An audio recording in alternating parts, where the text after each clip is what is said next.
Okay, go.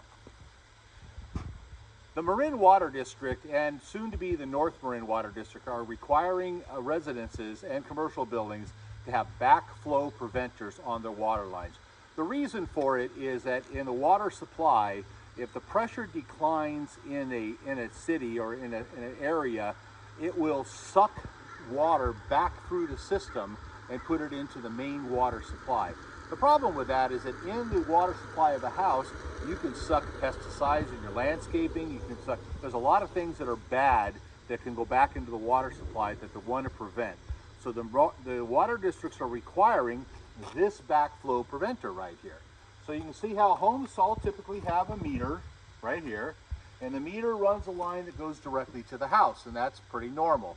So what they're requiring is a backflow preventer.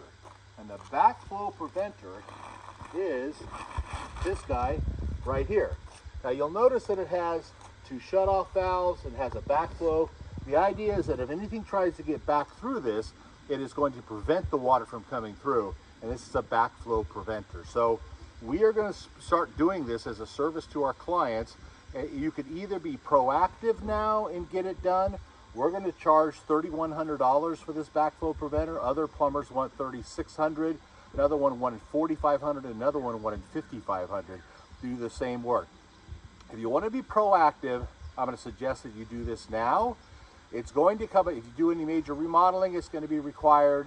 Any type of significant remodel, and it's going to get to the point where you do any kind of remodel, they're going to require it. And eventually, the MMWD is flat out going to send out letters saying if you don't put this in, they're going to shut your water off. That's how serious they are about needing these things done. There's 60,000 homes in Marin County. Very few of them have this. The reason this home does is because this is one of our projects that sustained a fire, and we had to put a fire sprinkler system in, and it was required at that time.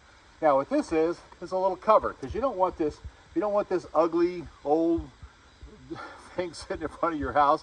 Yeah, a cute little cover that we can get for you that can cover up that to make it look attractive. So if you'd like to get a backflow preventer along with one of these little cover bags, I think I'm probably going to put my logo on it eventually. Give us a call, because if you want to be proactive, like I said, $3,100, that's what it's going to cost to get it done. Let us know if you can do it for you.